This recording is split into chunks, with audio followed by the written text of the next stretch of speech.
Les 5 critères que j'utilise pour analyser mes actions, c'est ce qu'on va voir aujourd'hui. Donc on va décomposer la vidéo en 5 étapes. Je vous invite vraiment à bien suivre cette vidéo, à prendre des notes, et parce que ça va être assez dense et assez long. Et aussi, vous pouvez directement télécharger la mind map gratuitement en description. Donc vous avez juste à m'envoyer votre mail et moi je vous envoie ça. Donc c'est parti, on va commencer maintenant. Un des critères que je vais regarder en premier, ça va être la rentabilité. La rentabilité, c'est extrêmement important. On va voir ce que c'est ensemble. Donc la rentabilité, c'est simplement en fait la capacité de l'entreprise à générer du cash avec son capital, donc ce qu'elle possède avec son capital, donc ses actifs nets, et donc c'est son equity, ses capitaux propres, ses fonds propres en fait. Et ça, je vais pour illustrer ça, je vais prendre un exemple que Warren Buffett avait pris dans sa lettre aux actionnaires. Il avait dit ça dans sa lettre aux actionnaires de 1977. En fait, si vous avez un livret, si vous avez votre livret par exemple, un livret A, qui vous rapporte 3% sur vos 10 000 euros, vous aurez 10 300 euros. Ça, c'est logique, l'année prochaine. Et donc, vous avez une rentabilité, finalement, sur votre capital de 3%. Donc ça, c'est logique. Et l'année prochaine, par exemple, si vous gagnez encore 300 euros, votre rentabilité, elle va baisser. Pourquoi? Parce que vous avez plus 10 000 euros de capital, mais vous avez 10 300. Donc, votre rentabilité, elle va baisser parce que votre capital, en fait, a augmenté. Et en fait, ce que dit Warren Buffett, c'est très important, c'est que, en fait, nous ne trouvons rien. Donc ça, c'est ce qu'il avait dit dans sa lettre aux actionnaires de 1977, nous ne trouvons rien de particulièrement remarquable dans une performance de gestion combinant par exemple une augmentation de 10% du capital propre et une augmentation de 5% des bénéfices par action. Qu'est-ce que ça veut dire? Ça veut dire que, imaginons que votre capital augmente de 10%, mais que derrière votre bénéfice n'augmente seulement que de 5%. Ça veut dire quoi? Ça veut dire que votre capital augmente plus vite que votre bénéfice. Donc votre rentabilité du capital baisse parce que vous générez moins finalement avec plus de capital. Donc ça, c'est très très important. En fait, ça revient à dire que finalement, imaginons que vous avez votre livret A qui vous rapporte 300 euros sur vos 10 000 euros, mais que l'année prochaine, il vous rapporte pas 300 euros sur vos 10 300, mais il va vous rapporter par exemple 250 ou même 200 euros, même 300 euros, parce que finalement, votre capital a augmenté, mais vous générez pas proportionnellement autant d'argent que ce capital, que cette croissance du capital. Donc ça, c'est très très important. Et finalement, ça on le remarque, on peut mesurer la rentabilité du capital avec notamment plusieurs ratios. Moi, j'utilise trois ratios qui sont selon moi très intéressants. Le premier, ça va être, alors je vais reprendre tout en haut. Le premier, ça va être le ROE, donc le Return on Equity, et donc le retour sur fonds propres. En gros, il se mesure en divisant le résultat net par la moyenne des les fonds propres de l'entreprise. Donc le bénéfice net divisé par les fonds propres, c'est classique. Donc là, par exemple, si je prends une entreprise qu'on a analysée ensemble qui s'appelle Qualys, là on voit que par exemple le ROE, déjà qu'il est très élevé, et en plus de ça, il va augmenter dans le temps. Donc de manière générale, une rentabilité du capital, que ce soit pour ces ratios-là, le ROE ou les deux autres ratios qu'on va voir, quand c'est supérieur à plutôt 10, voire 15, voire 20%, notamment 15, moi j'aime bien me référer à un chiffre qui est un nombre supérieur à 15. Quand c'est supérieur à 15, ça veut dire que l'entreprise est quand même assez rentable, et ça c'est très significatif. Et en fait, là on peut voir que en 2015, on avait une rentabilité du capital, donc un ROE qui était de 9%, mais il a augmenté. Il a augmenté au travers du temps. Ça veut dire que l'entreprise générait de plus en plus d'argent avec son capital. On voit que par exemple, quand il était environ 10% en 2015, aujourd'hui on est environ à 50%. Ça veut dire que pour une même quantité de capital, une même quantité de fonds propres, aujourd'hui, Qualys génère 5 fois plus de résultats nets. Donc ça, c'est quand même très important et très significatif pour la santé d'une entreprise et pour même son avantage concurrentiel, etc.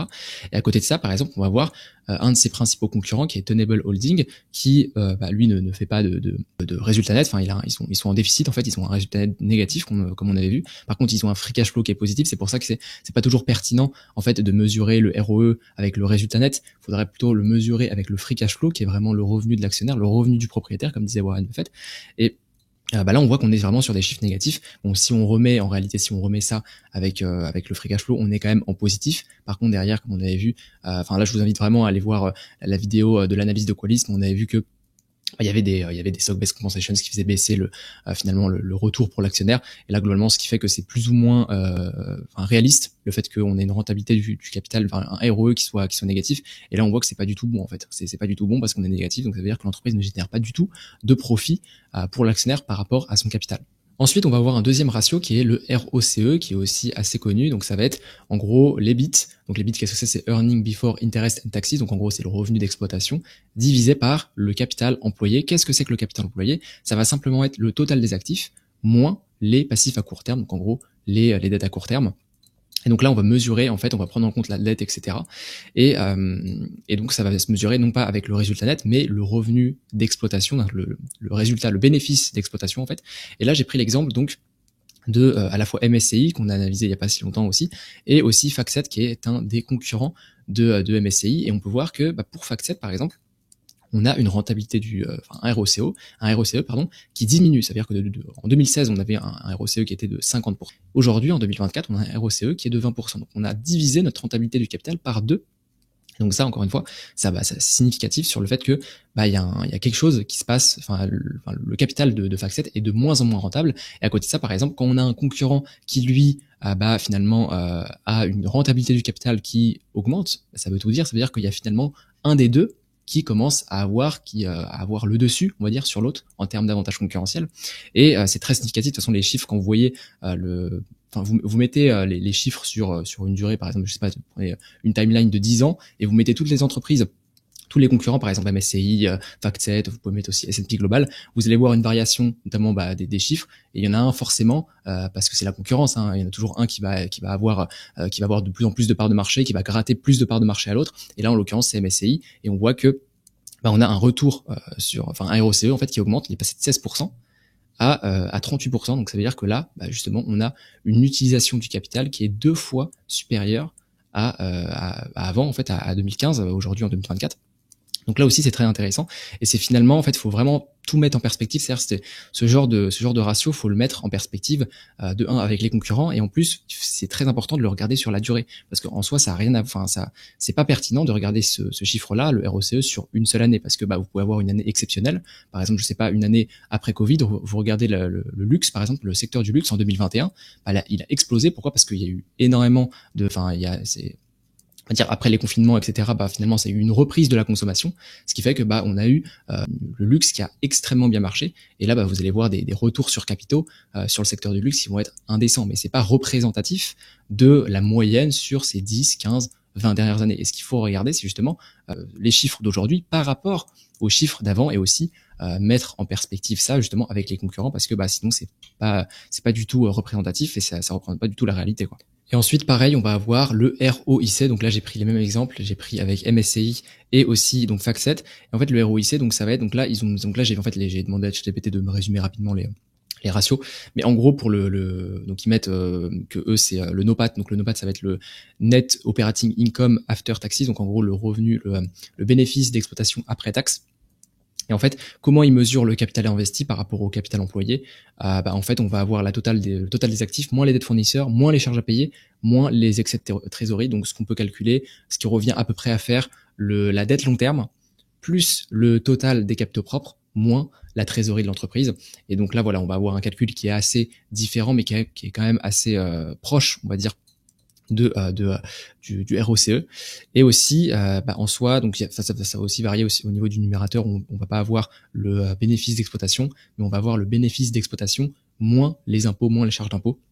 Donc là, on va avoir un ratio qui est assez différent à ce niveau-là. Mais de manière générale, ces trois ratios se ressemblent, et je vous invite vraiment à quand vous en regardez un, regardez l'autre aussi, vous regardez les trois en fait. Et de manière générale, on va voir les trois qui se suivent. À part parfois où on va avoir par exemple le ROE. Le ROE, par exemple, si l'entreprise s'endette fortement, on va avoir un ROE qui peut exploser, parce que l'entreprise a utilisé de la dette pour finalement investir, et ensuite ça va faire augmenter ses bénéfices, etc. Mais derrière, vous au dénominateur, vous avez pas la dette en fait, vous avez juste les fonds propres, ce qui fait que vous prenez pas en compte la dette. Ce qui est intéressant, c'est justement de comparer le ROE, c'est notamment ce qu'on peut voir avec Apple. Voilà, donc là je me suis mis sur Apple, sur GrowFocus très rapidement pour vous montrer. En gros là on a un ROE sur Apple de 151%.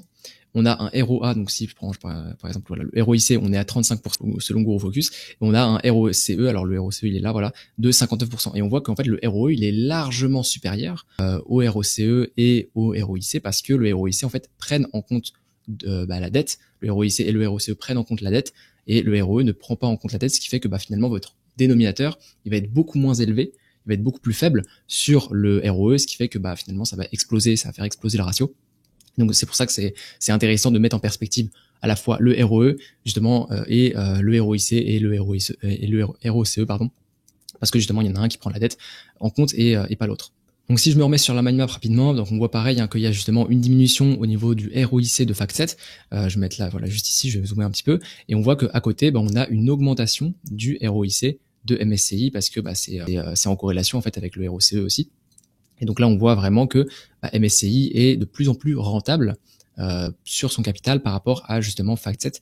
Et donc là, c'est quand même un indicateur qui est très important pour mesurer finalement l'avantage et l'allocation du capital de l'entreprise, la capacité de l'entreprise à générer du cash avec justement ses fonds propres, son capital. Donc voilà. Et l'idéal, c'est justement que ces ratios-là, donc le ROE, le ROCE et le ROIC, soient supérieurs au minimum à 10-12%, et l'idéal serait qu'il soit supérieur à 15%, parce que ça montre comme ça que l'entreprise est en capacité d'être très rentable, justement par rapport à son capital. Mais encore une fois, c'est à mettre en perspective avec des concurrents comme justement on vient de le faire là tout de suite. Le deuxième critère qui va être important à regarder, ça va être la croissance. Alors la croissance, c'est très important, mais encore une fois, tout est à mettre en perspective justement avec d'autres données, et la croissance, c'est important de mettre en perspective avec la croissance du marché. Par exemple, si vous avez une entreprise qui est dans un marché qui est en pleine croissance, alors oui, là c'est important, c'est même c'est très important d'avoir à minima la croissance de ce marché-là pour ne pas perdre de part de marché. Parce que si vous avez une croissance qui est moins forte que la croissance du marché, vous perdez en fait des parts de marché. Et si à côté vous avez par exemple une entreprise qui a une très faible croissance, mais qui est dans un marché qui est dans des croissances, par exemple, je sais pas, on peut prendre l'exemple du marché du tabac, alors là c'est pas si grave justement parce que vous avez des parts de marché qui augmentent. Et justement, tout est à mettre en perspective. Faut jamais regarder les choses de manière absolue. Faut toujours les regarder de manière relative, mettre en perspective des données avec d'autres données. Là en l'occurrence la croissance, que ce soit le chiffre d'affaires, parce qu'on va parler du chiffre d'affaires, c'est le chiffre d'affaires le plus important en premier.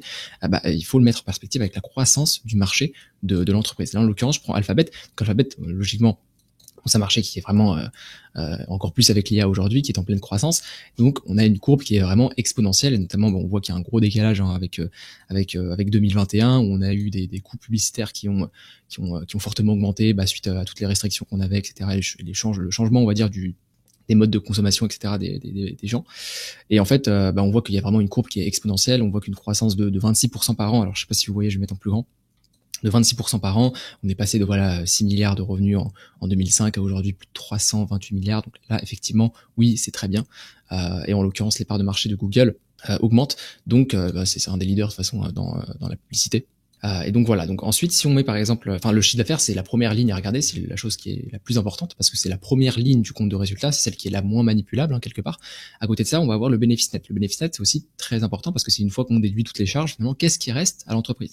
Mais on va voir juste après que le bénéfice net c'est une chose, mais d'un autre côté, c'est pas le bénéfice réel. Le bénéfice réel, comme je le répète à chaque fois, c'est le free cash flow, c'est ce qui reste derrière dans la poche de l'actionnaire, parce que le bénéfice net, c'est un bénéfice comptable, c'est pas un bénéfice réel. Et donc forcément, on peut avoir des mouvements de trésorerie, notamment des reports de charges, d'impôts, etc., des charges d'amortissement et dépréciation qui peuvent impacter ce bénéfice net et qui n'impactent pas en fait le bénéfice réel. Donc ça, c'est très important de mettre en perspective, encore une fois, le bénéfice net avec le bénéfice réel, donc le free cash flow. Et donc voilà. Donc là, le bénéfice net, là en l'occurrence, on est aussi sur une croissance qui est folle, et notamment aussi on voit de 2020 à 2021, on a quasiment doublé suite à finalement la reprise de la consommation suite post-Covid quoi.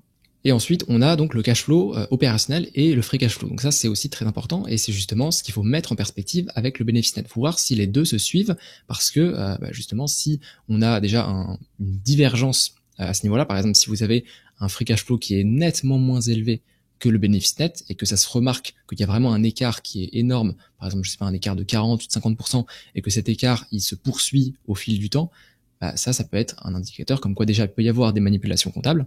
Et en plus de ça, ça peut être, c'est un mauvais indicateur parce que ça veut dire que l'entreprise gonfle. En fait, de toute façon, les dirigeants le savent très bien. Ils font pas ça par hasard. Si justement ils misent tout sur le bénéfice net, c'est parce qu'ils savent que c'est très regardé par les institutionnels, par les investisseurs, par les analystes.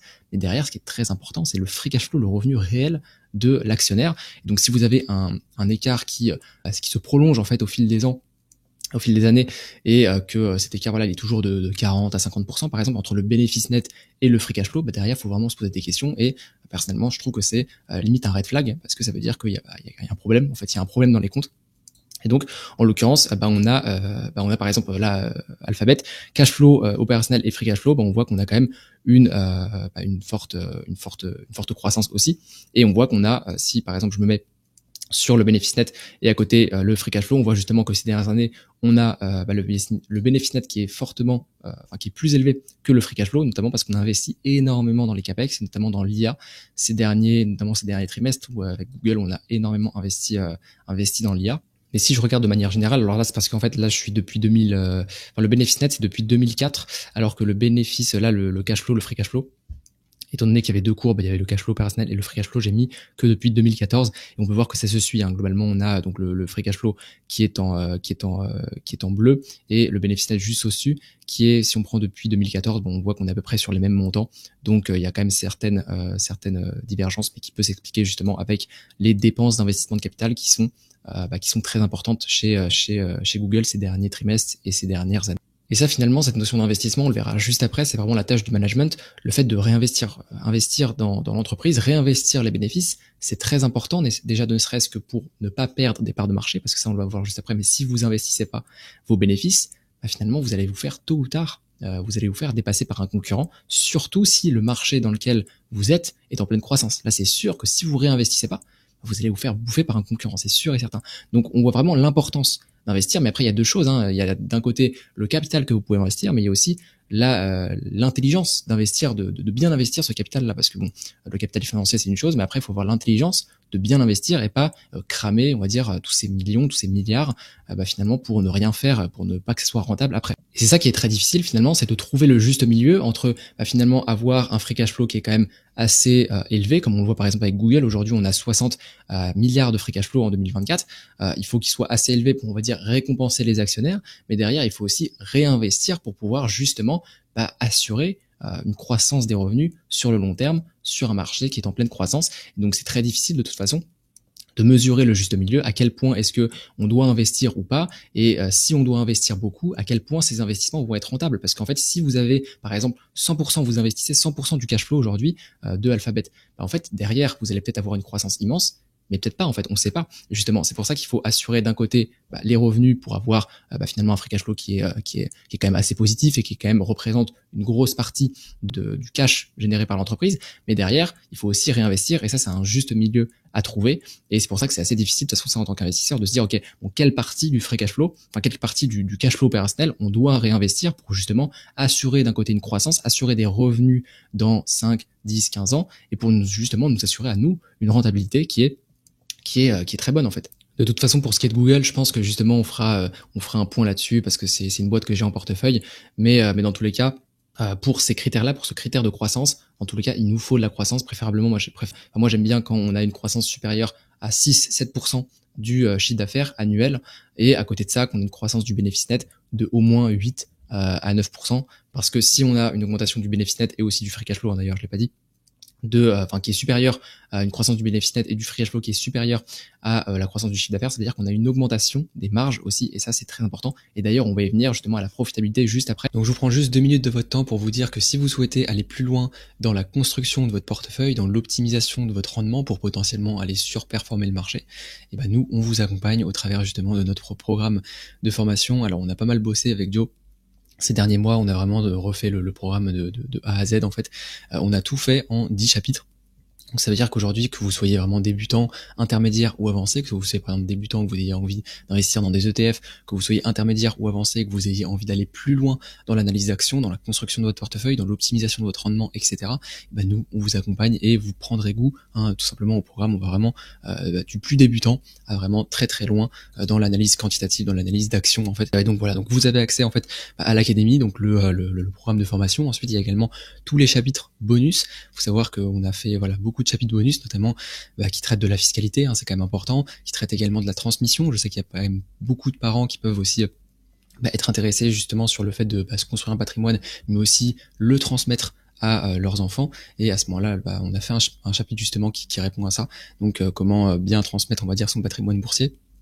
On a également un chapitre sur les rates, comment investir dans l'immobilier en bourse, c'est possible au travers des rates. Justement, on a fait un chapitre dessus qui est dédié à ça. Et ensuite, vous avez accès à tous les replays des lives et aussi des masterclass. Il faut savoir que tous toutes les semaines, on organise des lives, donc des coachings de groupe ensemble en visio, où on prend vraiment 1 heure à 1 heure et demie avec Joe pour répondre à vos questions, que ce soit sur la formation, que ce soit sur une analyse d'action par exemple, ce genre de choses.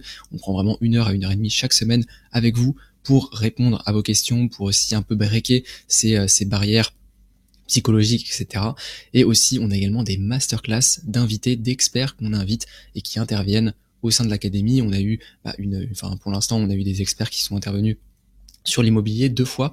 On a également eu un family officer qui est venu parler du private equity. On a également eu un expert qui est venu parler des ETF. On a également eu je crois des courtiers aussi, des experts en productivité, etc., ce genre de choses. Et on a également l'année prochaine un expert qui va venir sur les cryptos. Alors je vais pas en dire plus, mais c'est un intervenant vraiment de marque qui travaille avec le plus gros influenceur crypto en France, donc je vous laisse deviner qui c'est. Et puis voilà, donc vraiment très intéressant. Et ensuite vous avez aussi le portefeuille de l'académie, où là pour le coup c'est mon portefeuille que je vous montre, mon portefeuille d'actions constitué de small cap, de mid cap, de large cap, etc. en stock picking en fait, et je vous montre tout de A à Z, comment est-ce que je gère ce portefeuille là. Je fais un récap tous les mois qui dure entre 30 minutes et 1 heure, où on détaille ensemble les résultats des entreprises, les analyses d'actions, ce genre de choses. Également, est-ce qu'on vend une entreprise, est-ce qu'on achète une entreprise, pour quelles raisons, etc. Et vous avez aussi toutes les analyses d'actions finalement qu'on a dans le portefeuille. Donc voilà, donc vous avez tout ça.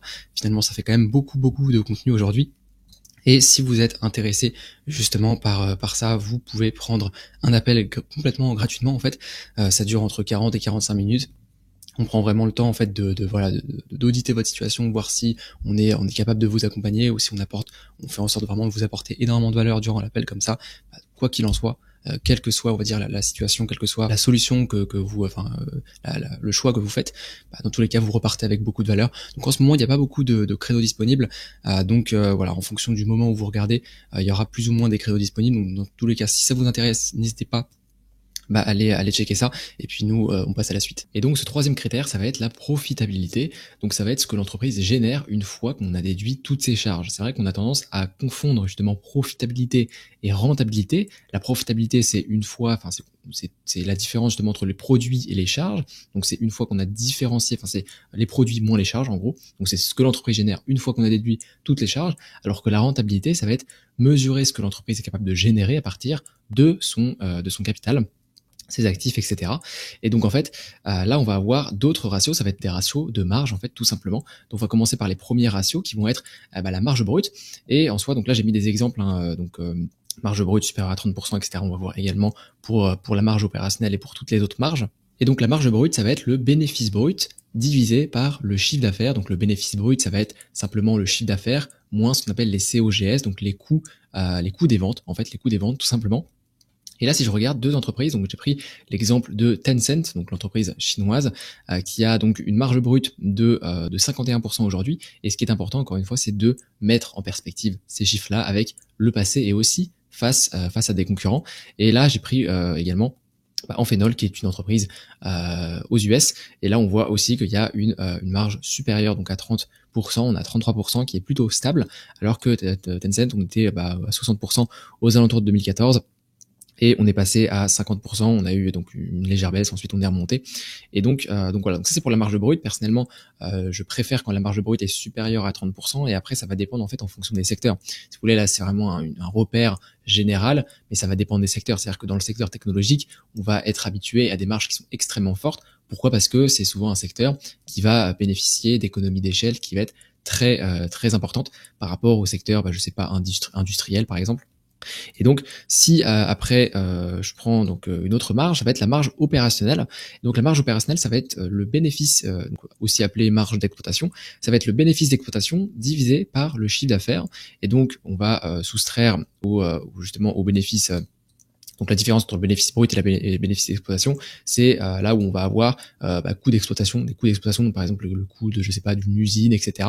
La R&D, tout ça, ça va passer en charge d'exploitation, et on va diviser ce bénéfice d'exploitation par le chiffre d'affaires, et là ça va nous faire donc la marge, le taux de marge opérationnel, le taux de marge d'exploitation. Et là pareil, j'ai pris donc Tencent et également Amphenol. On voit que pour Tencent, on est largement supérieur à 15%. On est aux alentours des 30%, c'est assez variable aussi, et ça suit en fait un peu la courbe, la variation qu'on avait sur la marge brute. Et ensuite, pour Amphenol, pareil, on est aux alentours de 20%. Donc pareil, là c'est supérieur à 15%.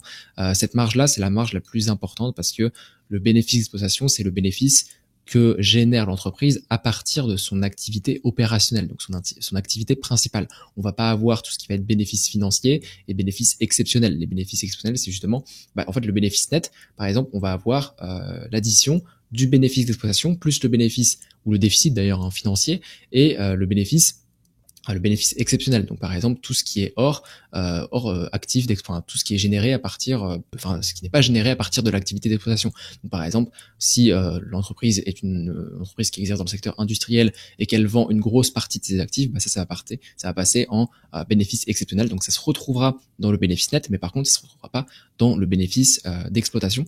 Donc ça c'est très important à savoir. Et aussi pareil pour le bénéfice financier, ça va être par exemple les produits financiers moins les charges financières. Donc les produits financiers, ça peut être tout ce qui va être intérêt généré par des investissements à court terme, par exemple si votre entreprise a des dépôts à terme, ou sinon les charges financières, ça va être les charges liées à la dette tout simplement que vous avez contractée. Et ensuite, on finit avec la marge nette. La marge nette, donc ça va être le bénéfice net divisé par le chiffre d'affaires. Et là, on veut que ce soit donc supérieur à 10%. Et donc là, ça va être net d'impôts, etc. Et donc c'est pour ça que là on veut que ce soit au minimum supérieur à 10%. Donc là pareil, j'ai pris l'exemple de Alphabet et de Visa. On est sur des marges qui sont largement supérieures à 10%. Et pour Visa pareil, on est largement supérieur à 10%. Et là on voit de toute façon que les entreprises technologiques, on est sur des taux de marge qui sont extrêmement élevés par rapport à la moyenne des entreprises dans le monde, dû justement à toutes les économies d'échelle sur lesquelles elles peuvent jouer et profiter. Et pareil pour Visa, donc on est sur des marges qui sont en augmentation, et donc ça aussi, les marges en augmentation, c'est vraiment quelque chose qui est très important. Ça veut dire qu'on a de moins en moins de coûts ou qu'on vend de plus en plus cher, et donc ça c'est quand même très important de voir que on a justement cette augmentation des marges. Et au contraire, par exemple pour Google, on a plus une variation de ce taux de marge, et on n'a pas, on va dire, une augmentation saine dans le temps comme on pourrait l'avoir par exemple sur Visa, ou même sur Mastercard d'ailleurs, sur d'autres boîtes technologiques. Et là aussi, ça va être important de mettre en perspective la marge nette avec la marge du free cash flow, parce qu'on avait vu tout à l'heure que il y avait à la fois le free cash flow qui était le revenu réel, et aussi le bénéfice net qui est un bénéfice comptable, mais qui n'est pas le bénéfice réel. On peut avoir tout ce qui est variation de trésorerie, dépréciation, charges d'impôts, etc., qui peuvent venir augmenter ou apprécier ou déprécier le free cash flow. Et donc là en fait on est directement sur la marge du free cash flow, et là vous allez la calculer tout simplement avec le free cash flow divisé par le chiffre d'affaires. De toute façon tout ça vous pouvez l'obtenir via des sites. Moi personnellement j'utilise FinChat depuis tout à l'heure, tous les graphiques que vous voyez c'est des graphiques qui sont issus de l'application du site FinChat. Vous avez un lien en description si vous voulez commencer à utiliser ce site, mais en gros vous avez vraiment tous les chiffres. En fait vous avez plus de 20 000 data financières, et notamment toutes les marges, tout ce qui va être ratio de rentabilité, ratio de profitabilité, ratio de croissance, etc. Vous trouvez tout sur FinChat, donc c'est parfait. Et là pour ce qui est de Alphabet, si on fait une petite comparaison justement avec sa marge nette, on a une marge du free cash flow qui est ces derniers temps légèrement plus faible et aussi plus variable que la marge nette. Enfin, on remarque que ça se suit à peu près de la même manière. Et donc voilà, on est à peu près sur une marge nette, une marge de free cash flow qui est à peu près similaire et qui comporte les mêmes variations que sa marge nette. Mais il n'y a pas d'augmentation dans le temps, comme par exemple, on pourrait l'avoir notamment sur Visa, et où on est passé très clairement d'une marge nette, d'une marge de free cash flow de 12% en 2004 à aujourd'hui plus de 50%, ce qui est quand même un x3, x4, ce qui est quand même assez énorme. Et donc pareil pour cette marge, on va chercher une marge qui est supérieure à 10%. Alors pourquoi 10% en soi? Parce que en fait ça dépend ce que vous allez chercher. Si vous allez être par exemple sur des entreprises, si la plupart des entreprises qui vous intéressent sont des entreprises qui se situent aux US, et notamment dans un secteur particulier comme la tech, etc., là pour le coup vous pouvez bien sûr surélever ces marges-là, parce que là c'est des marges à titre encore une fois indicatives. Mais si vous voulez par exemple aller sur le secteur de la tech aux US, là pour le coup va falloir aller sur des marges qui sont bien plus élevées. Vous pouvez largement aller sur des marges nettes supérieures à 20, 25, voire 30% pour certaines boîtes. Et donc voilà. Et pareil pour les ratios de rentabilité.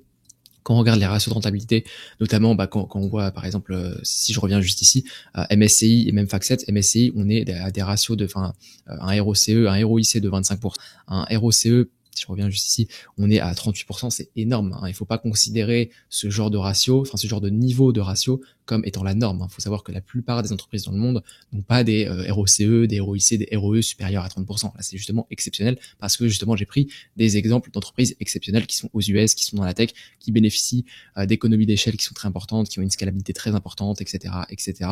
Mais tout ça pour dire qu'il faut qu'il y ait une certaine cohérence. Ça veut dire que si vous souhaitez aller chercher des entreprises tech aux US, vous pouvez largement surélever ces niveaux de marge, et passer par exemple, aller sur une marge brute supérieure à 50, 60%, marge nette, marge d'exploitation supérieure à 20, 30%. Ça se fait largement. Par contre, si vous voulez aller chercher des small caps qui sont peut-être un peu plus reculés, notamment dans d'autres géographies, là, voilà, va falloir peut-être être un peu plus tolérant au niveau des marges, au niveau de ces critères-là.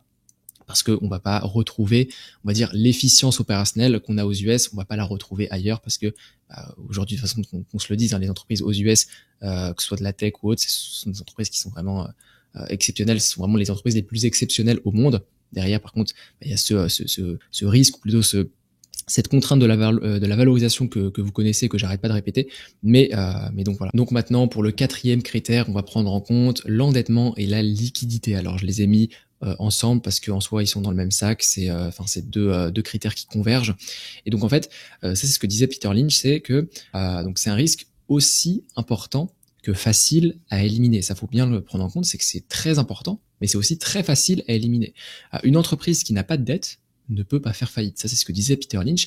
Et en fait, vous avez juste à aller dans votre screener ou de rechercher des entreprises qui ont une faible dette par rapport à notamment à leurs capitaux propres, etc., ou leur cash flow. Donc c'est ce qu'on va voir maintenant. Donc là, on a deux ratios personnellement que je trouve très pertinents pour évaluer la dette. On a le DTE, ce qu'on appelle le DTE ou le gearing. C'est en fait ça va être la dette financière nette divisée par les capitaux propres. Donc ça voilà, ça mesure le levier par rapport aux capitaux propres que vous avez. Et ensuite on va avoir donc ça c'est par rapport aux capitaux propres. Donc ce qu'il y a dans votre bilan, et d'un autre côté on va avoir un autre ratio qui est donc la dette financière nette divisée par ce que vous générez en termes de free cash flow.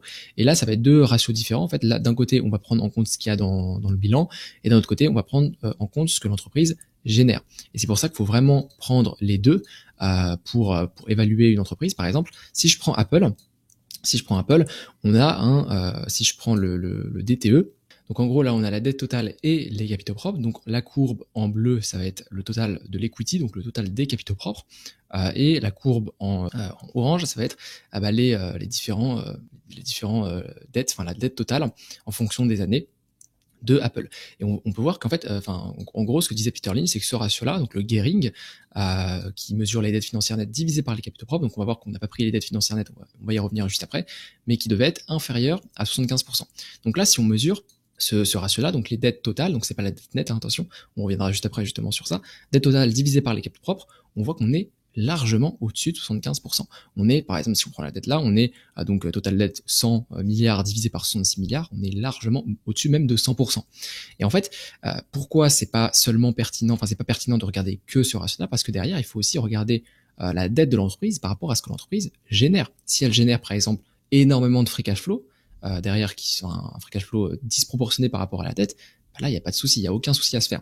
Donc c'est pour ça que c'est d'un côté important de regarder le levier, donc la dette totale par rapport au capital propre, mais c'est encore plus important de regarder la dette totale par rapport au free cash flow généré. Et là, on voit en l'occurrence que donc là, pareil, on a le free cash flow généré de Apple tous les ans, et on a la dette totale en orange, et on voit que tous les ans, Apple génère autant en termes de free cash flow, donc de bénéfices réels nets à la fin une fois déduit dépenses d'investissement de capital, toutes les charges, etc., etc.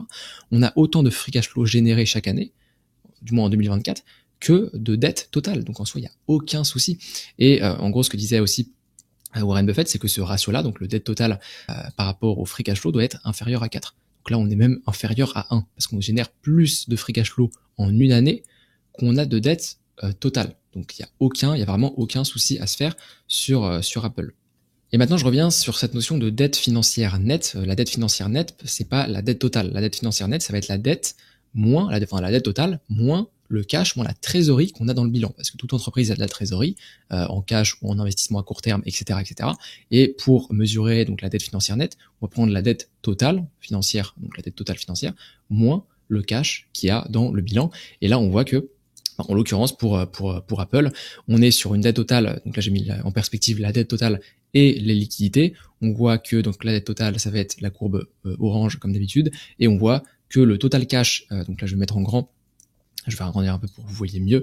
Voilà, juste là, on voit en bas qu'on a donc la totale dette en orange et le total cash and short-term investment, donc en gros les investissements à court terme.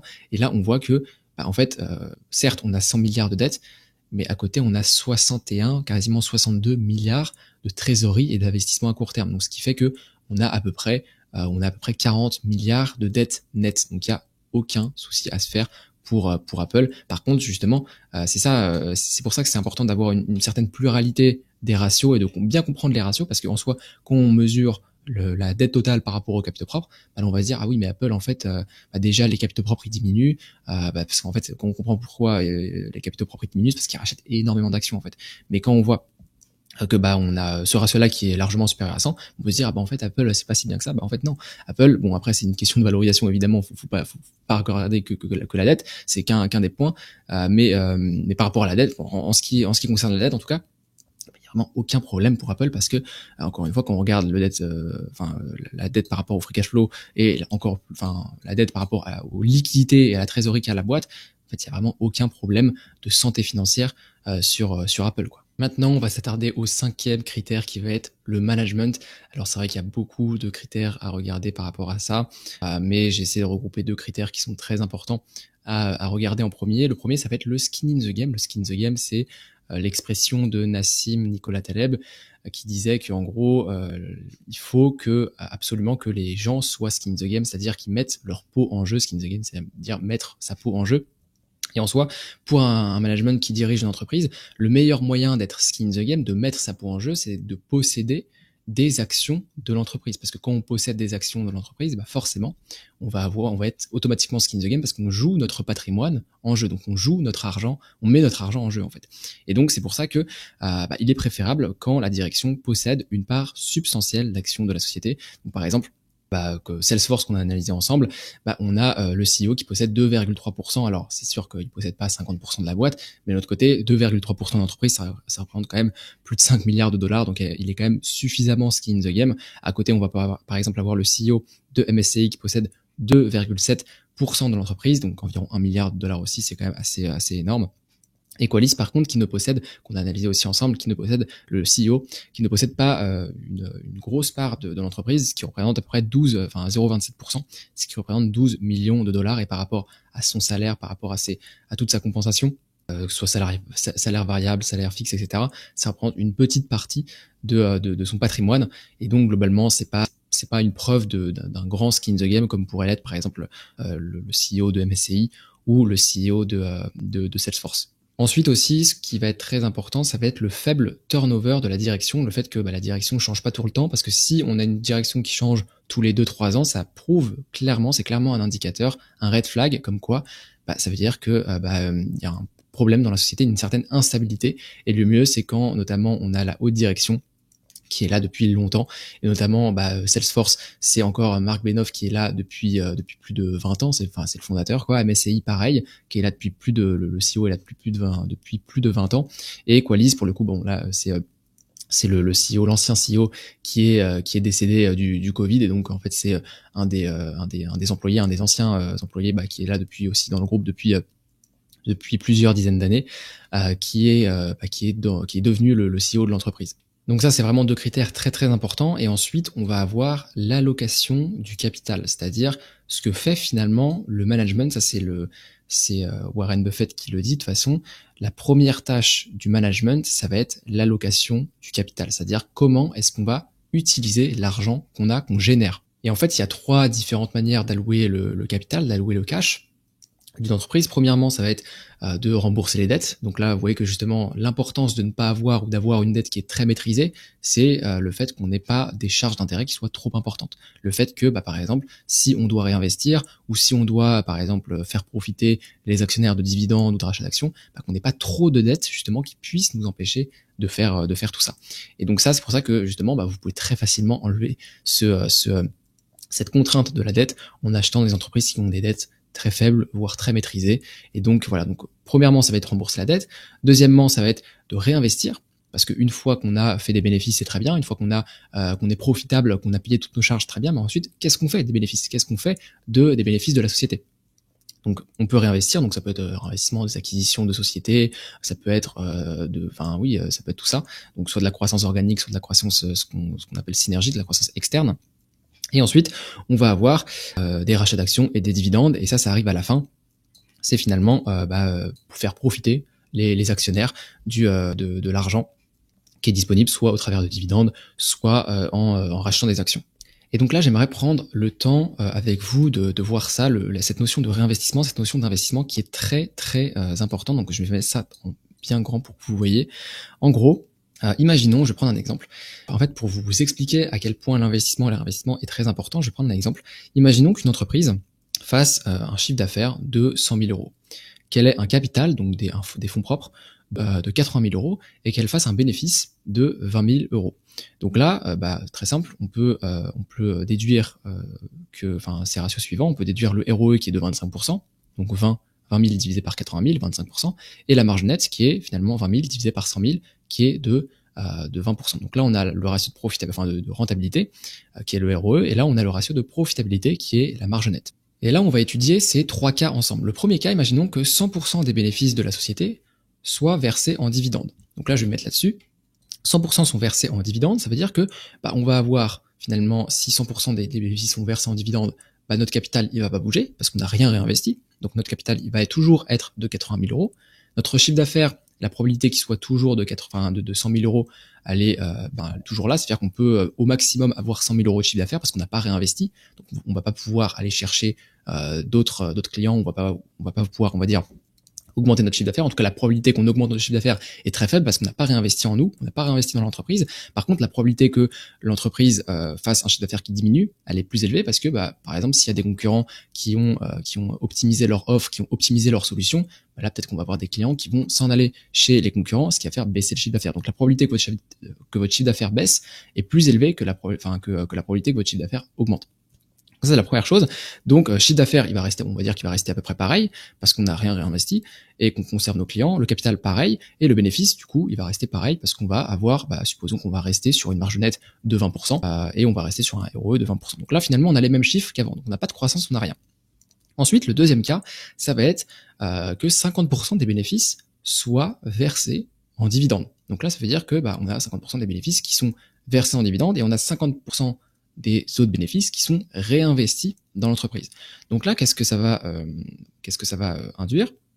C'est que on va avoir un capital qui va donc 20 000 euros de bénéfices, ça fait qu'on a 10 000 euros de dividendes et 10 000 euros d'investissement. Donc notre capital va augmenter de 10 000 euros parce qu'on a réinvesti dans l'entreprise. Donc notre capital va augmenter de 10 000 euros. Donc augmentation du capital de 80 000 à 90 000. Chiffre d'affaires, si on suppose qu'on a une marge nette de 20% et un ROE de 25%, ça veut dire que globalement on va avoir 25% de 90 000 en bénéfice, donc on va avoir un bénéfice de 22 500, et si on a une marge nette de 20%, on va avoir un chiffre d'affaires de 112 500. Donc globalement, on a augmenté de 12,5% à la fois pour le capital, pour le chiffre d'affaires et pour le bénéfice. Donc voilà. Et ensuite, troisième cas, 0% des bénéfices sont versés en dividendes, et on a donc 100% des bénéfices qui sont réinvestis au sein de l'entreprise. Et là, ça fait que globalement, nos 20 000 de bénéfices, ils vont aller dans le capital. Donc ça fait qu'on passe de 80 000 à 100 000. Donc là, vous avez compris, c'est la même chose. Et pareil pour le bénéfice, si on conserve un ROE de 25%, on va avoir 25 000 euros de bénéfices sur notre capital, qui va être de 100 000. Et ensuite, notre chiffre d'affaires, pareil, si on a une marge nette de 20%, ça fait qu'on a une augmentation aussi une proportionnelle du bénéfice au chiffre d'affaires. Donc on va avoir un chiffre d'affaires qui est de 125 000 euros. Et donc ce qui est très important à comprendre au sein de cette mécanique, c'est que tout part de l'investissement, tout part du réinvestissement. Si vous n'avez pas d'investissement, si vous réinvestissez pas vos bénéfices, vous n'allez pas avoir de croissance. La probabilité que vous ayez de la croissance si vous réinvestissez rien, elle est de 0. Vous n'allez pas avoir de la croissance si vous réinvestissez pas. C'est pas possible.